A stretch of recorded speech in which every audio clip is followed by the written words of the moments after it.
नमस्कार, मैं Dhananjay Kumar the public India में आपका स्वागत है। भारतीय सेना ने जो पहलगाम के बदले जो आतंकवादी कैंप थे पाकिस्तान और पाक ऑक्युपाइड कश्मीर के भीतर, वहां हमला किया और लिमिटेड हमला किया। ये ध्यान रखा कि पाकिस्तानी सिविलियन और पाकिस्तानी सैन्य ठिकानों पर हमला न हो, उस पर चोट न लगे, ताकि पाकिस्तान को ये कहने का ना मिले अवसर कि हम पर हमला हुआ है। और ये हमला तब किया गया जब पाकिस्तान के साथ इंतजार किया गया कि पाकिस्तान कार्रवाई करे पहलगाम में जो आतंकी हमला हुआ है उसको लेकर के, लेकिन पाकिस्तान ने कुछ नहीं किया और मजबूर होकर के भारत को ये तैयारी करनी पड़ी और आतंकी ठिकानों को 9 आतंकी ठिकानों को उड़ा दिया गया।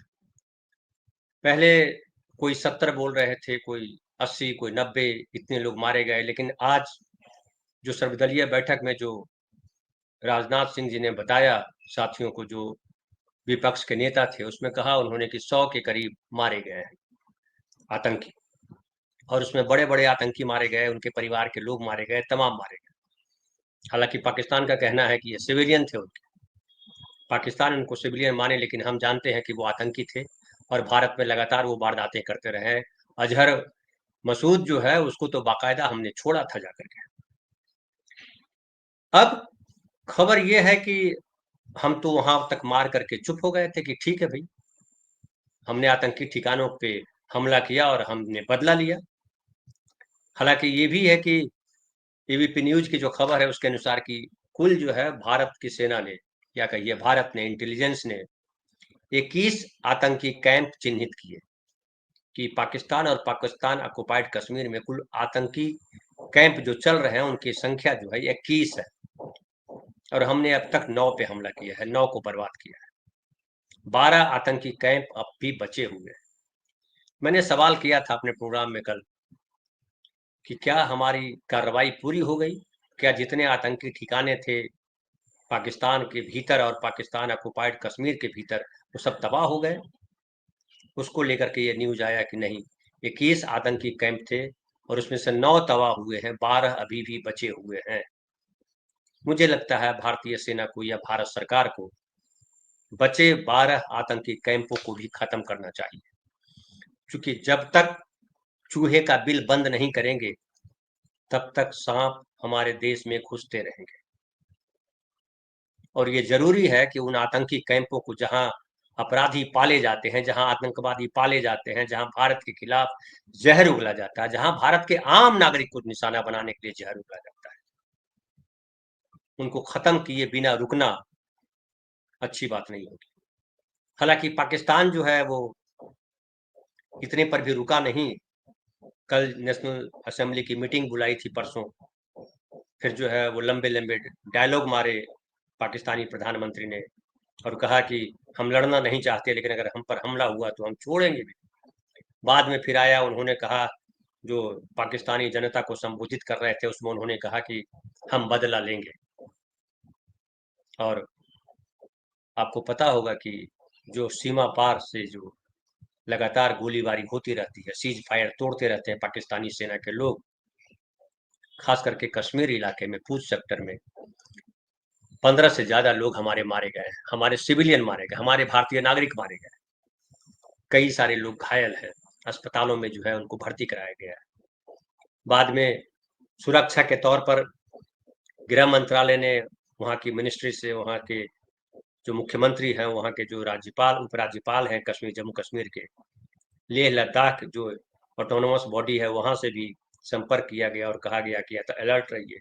और जो सीमा पर जो लोग जिनके घर हैं उनको खाली कराया गया ताकि आगे कैजुअलिटी ना हो। और भारतीय सेना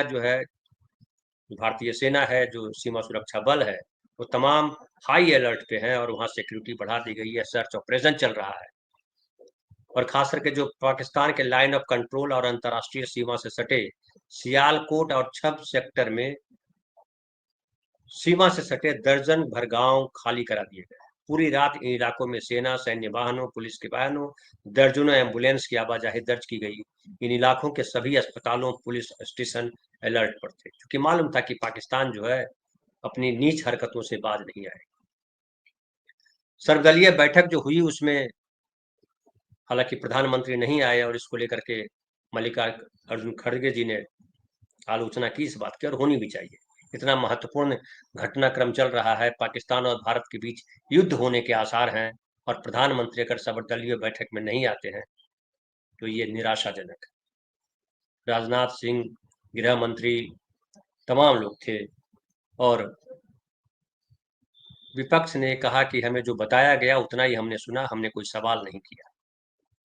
और राहुल गांधी से जब पत्रकारों ने पूछा कि क्या बताया गया, तो राहुल गांधी ने कहा कि हम नहीं बताएंगे प्रेस के सामने, चूंकि ये स्थिति जो है गोपनीयता की भी है। और ये जो सर्वदलीय बैठक है करीब 1.5 घंटे तक चली। उसमें किरण रिजिजू ने कहा कि सभी नेताओं ने अपना पक्ष रखा और पार्टी के विचार को रखा। मैं ये मानता हूं कि सभी नेताओं ने परिपक्वता दिखाई है। देश जब चुनौतीपूर्ण स्थिति में है तो ऐसे में राजनीति की जगह नहीं है। हमारी सेना ने जो कार्रवाई की है उसके लिए सबने बधाई दी, पूरा देश साथ है। ये भी आप वीडियो देख रहे होंगे, वीडियो आ रहा है कि जो ओवैसी बंधु हैं वो हैदराबाद में बड़े सम्मेलन उन्होंने किया और भारत जिंदाबाद के नारे लगाए और कहा कि पूरा हिंदुस्तान एक है। पूरे हिंदुस्तान की एकता की बात की, पाकिस्तान मुर्दाबाद की बात की। अक्सर जब पाकिस्तान भारत का मैच भी होता है तो मुसलमान को जो है वो संदेह की नजरों से देखा जाता है। हालांकि कई सारे लोग अभी भी हैं जो हिंदूवादी संगठनों से जुड़े हुए हैं, जो भाजपा से भी जुड़े हुए हैं, वो लोग अभी भी अपनी हरकतों से बाज नहीं आ रहे हैं। जो टुच्चागिरी है वो अभी भी कर रहे हैं, लेकिन खैर अभी अवसर वो नहीं है, टुच्चे लोगों की बात करने का अवसर नहीं है। अभी हुआ ये है कि सरकार की तरफ से ये भी खबर आई है कि बाकायदा जो है ये जो डिफेंस मिनिस्ट्री है उसने एक जो है विज्ञप्ति जारी की है, अपना दिया है कि Pakistan bid to escalate negated proportionate response by India. और आगे खबर यह है कि भारत ने जो है ये तय किया था during the press briefing on operation Sindoor 7th May 2025, India has called its response on focused, measured and non-escalatory. It was especially mentioned that Pakistan military establishments had not been targeted. Pakistan के military को, सैन्य ठिकानों को हमने target नहीं किया था, लेकिन पाकिस्तान ने हमारे कई ठिकानों को टारगेट किया। कुछ 15 ठिकानों का जिक्र किया जा रहा है, और ड्रोन हमला किया है। सरकार का इसमें बयान, जो गृह रक्षा मंत्रालय का बयान है, वो आप स्क्रीन पर आप देख भी सकते हैं। उसमें पाक का एयर डिफेंस सिस्टम तबाह कर दिया गया उसके बाद, क्योंकि पाकिस्तान ने जो है हमारे 15 सैन्य ठिकानों को निशाना बनाने की कोशिश की, और इसका हमारी सेना ने जवाब दिया। और वो तमाम जो 15 अवंतीपुरा, श्रीनगर, जम्मू, पठानकोट, अमृतसर, कपूरथला, जालंधर, लुधियाना, आदमपुर, भटिंडा, चंडीगढ़, नल, फलोदी, उत्तर लाई, भुज, ये सब पर टारगेट किया पाकिस्तानी सेना ने, लेकिन हमारी सेना ने, हमारी इंटेलिजेंस ने उसको नाकाम कर दिया।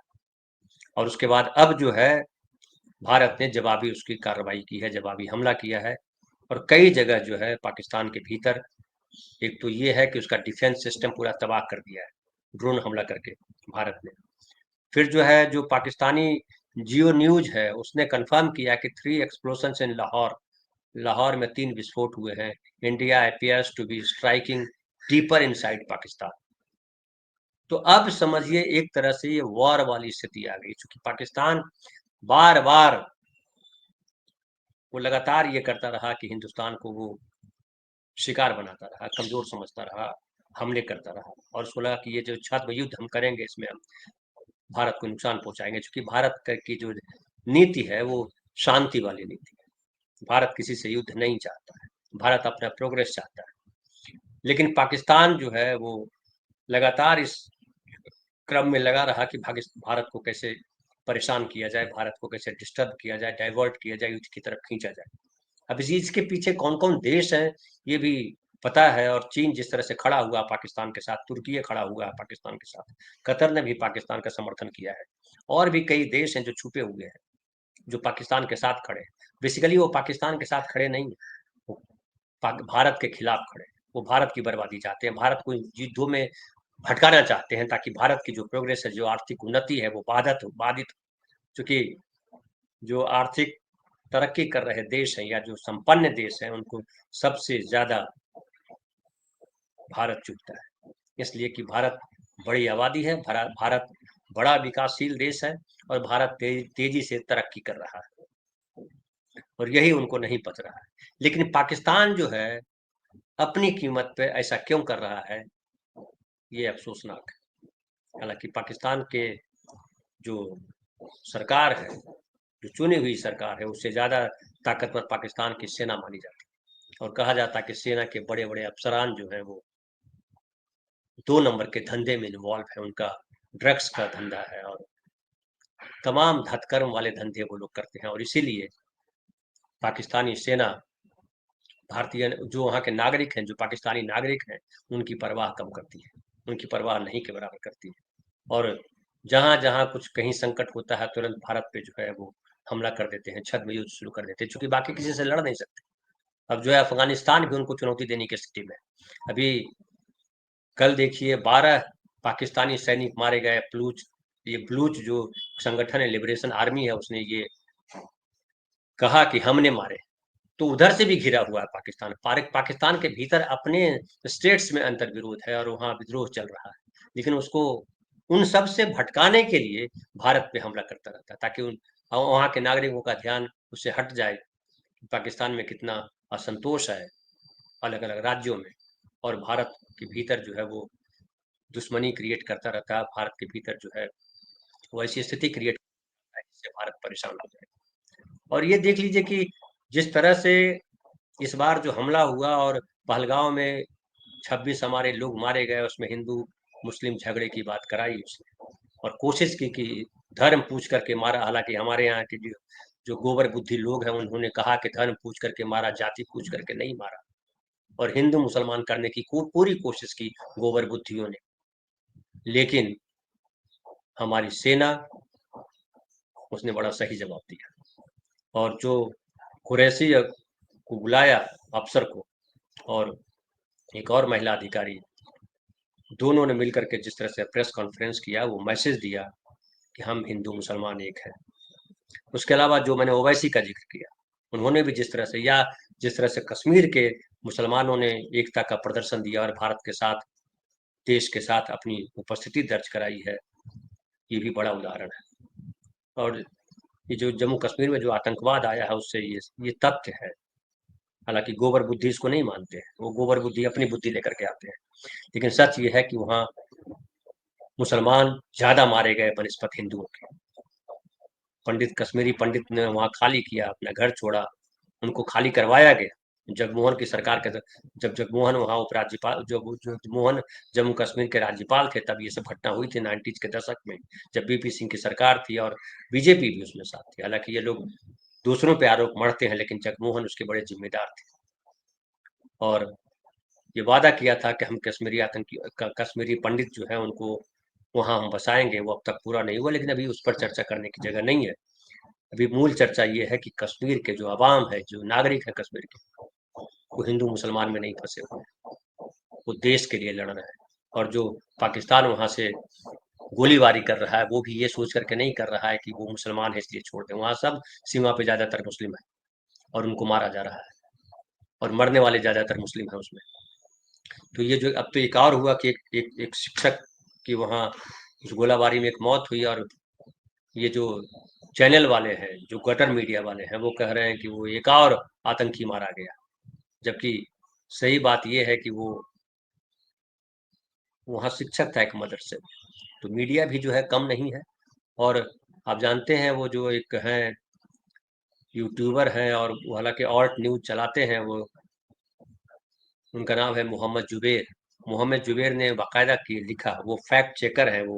उन्होंने लिखा कि किस तरह से भारतीय सशस्त्र बलों के एक महत्वपूर्ण सैन्य अभ्यास के बीच मीडिया आउटलेट्स ने गलत सूचना को बढ़ावा देते हुए असत्यापित, यानी जिसको सत्यापित नहीं किया जा सकता, नहीं किया गया, वीडियो साझा किए, गलत वीडियो, फेक वीडियो साझा किया। और उसमें एबीपी, आज तक, न्यूज 18 और जी सहित अन्य ने 2023 में गाजा हवाई हमलों के फुटेज को ऑपरेशन सिंदूर के दृश्य के रूप में इस्तेमाल किया। ये गटर मीडिया जो है किस तरीके से जहर फैलाता है वो आप सब परिचित हैं, और इस मामले में भी वही कर रहा है। शेखी बघाड़ने में इससे आगे कोई नहीं, जिसमें लेकिन खैर अब बात आती है लेकिन कि ये पाकिस्तान जिस स्थिति में देश भारत को लाना चाह रहा है या खुद जिस स्थिति में जा रहा है, क्यों कर रहा है सब? पाकिस्तान हमारे साथ कई युद्ध लड़ चुका है और हर युद्ध में उसको पराजित होना पड़ा। 1971 का वार हो, 1965 का वार हो या करगिल वार हो, हर युद्ध में पाकिस्तान को मुंह की खानी पड़ी। और अगर अंतर्राष्ट्रीय संबंधों की वजह से भारत ने रियायत न की होती, रहम नहीं किया होता, तो जितना कब्जा कर लिया था भारत ने लाहौर तक, आप जानते हैं कि लाल बहादुर शास्त्री के समय में लाहौर तक कब्जा कर लिया गया था, और रसिया में ताशकंद समझौता जहां हुआ वहां लाल बहादुर शास्त्री जी ने सौंप दिया, भारत को सौंपना पड़ा लाहौर तक का जितना एरिया कवर कर लिया था। 1971 में के वार में भी जो एरिया जीता था भारत ने वो छोड़ना पड़ा, हालांकि दो देश बना दिया था, पूरी सेना को छोड़ा और शिमला समझौता हुआ था उसमें।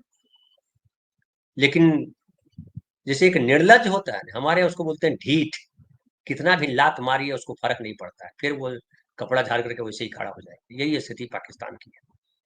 बार बार लात खाने के बाद भी क्यों बार बार पंगे लेता है भारत से, ये सब नहीं समझ में आता, जबकि उसके हित भारत से जुड़े हुए हैं।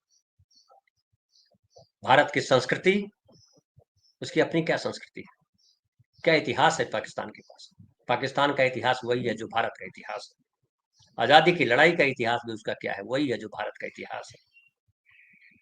संस्कृति का इतिहास क्या है उसका, वही है जो भारत का इतिहास है। उसका रिश्ता नातेदारियां भी यहाँ भारत में भरी हुई है उसके नागरिकों की। ढेर सारे लोग हैं जो भारत में बेटी रोटी का जिनका रिश्ता है उनके नागरिकों का। और बलूच वो तो अभी भी भारत से ज्यादा जुड़ाव रखते हैं।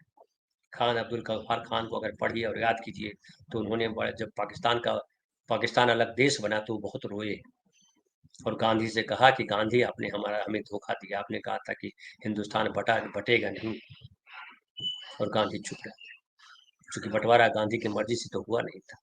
इसमें भी इंटरनेशनल पॉलिटिक्स थी, ये सबको पता है जो थोड़े से पढ़े लिखे हैं।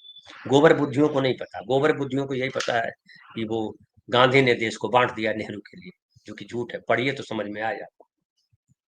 तो पाकिस्तान इतने लात खाने के बाद भी अगर नहीं चेत रहा है तो मुझे लगता है अब आवश्यक हो गया है कि पाकिस्तान को उसकी वास्तविक हैसियत बताई जाए।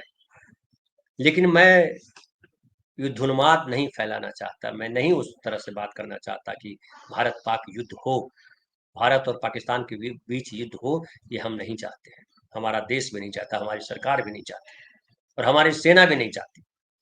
लेकिन पाकिस्तान जिस तरह की हरकतें कर रहा है उसमें उसको जवाब देना जरूरी है। और जो मैं फिर से दोहराऊं कि जो बाकी बचे हुए 21 कैंप हैं उसको भी तोड़ा जाए, क्योंकि जब तक आतंकी ठिकानों को खत्म नहीं करेंगे इनका गोबर धंधा चलता रहेगा। ये हिंदू मुसलमान करते रहेंगे, वहां भी अभी देखिए कहीं कोई चर्चा नहीं आ रही, वहां भी हिंदुओं को परेशान किया जा रहा होगा। भारत में तो मुसलमानों के साथ बदमाशी रुक गई, लेकिन पाकिस्तान में हिंदुओं के साथ परेशानी होगी, अभी खबर वो नहीं आ रही। और ये दुष्टई जो है पाकिस्तान किसी लेवल पे कर सकता है, उसके लिए कोई मायने नहीं रखता। बताइए कि आप जो है महिलाओं को कहते हैं तुम्हारा सिंदूर पोंछ दूंगा, ये क्या है? अंतर्राष्ट्रीय संबंध ऐसे होते हैं, देश के संबंध ऐसे होते हैं, ये टुच्चागिरी है। और दुर्भाग्य की बात है कि पाकिस्तान अपने शुरुआती काल से ही, हालांकि जिन्ना ने जब देश बनाया था और पहली बार जब संबोधन किया था तो उन्होंने कहा था कि हम ये देश जो है सबका देश, धर्मनिरपेक्ष राष्ट्र है। लेकिन उनके बाद के जो शासक आए उन्होंने उसको इस्लामिक राष्ट्र बना दिया। इस्लामिक राष्ट्र हो जाने में भी कोई गड़बड़ी नहीं थी, लेकिन भारत से दुश्मनी पाली, भारत को दुश्मन देश माना, ये दुर्भाग्य की बात है। भारत उनका कभी दुश्मन नहीं रहा, भारत ने कभी पाकिस्तान को नीचा दिखाने की कोशिश नहीं की, लेकिन पाकिस्तान ने बार बार ऐसी हरकतें की जिससे इसको कह सकते हैं कि जो है हमारे यहाँ कहते हैं गांव में मुंह में उंगली डाल के लड़ना इसको कहते हैं। वही किया। तो अब देखिए, युद्ध की स्थिति तो बन गई है, तनाव बहुत भयंकर है और भारत ने उसका जवाब देना भी शुरू कर दिया है। लेकिन हम यही कामना करेंगे कि युद्ध वाली स्थिति न बने, चूंकि युद्ध होगा तो लंबा खींचेगा और दोनों का नुकसान होगा, और दो के झगड़े में तीसरे का लाभ, और तीसरा कौन है आप सबको पता है। हमें जरूरत है युद्ध से बचने की, लेकिन कोई ये भी न समझे कि हमें कायर न समझे, हमें डरपोक न समझे, हमें मारे और हम चुप रहे, ये भी संभव नहीं। तो फिलहाल इतना ही, बहुत बहुत धन्यवाद। आप सब इस बात का जरूर ख्याल रखें कि कोई उकसाने वाली बात अगर कोई कर रहा है, कोई पोस्ट लिख रहा है, तो उसमें उलझे नहीं, और जो वीडियोज आ रहे हैं उसमें बिलीव न करें, क्योंकि ढेर सारे वीडियोज ऐसे हैं जो गलत वीडियोज हैं। बहुत बहुत धन्यवाद। मिलते हैं फिर कल नए विषय के साथ।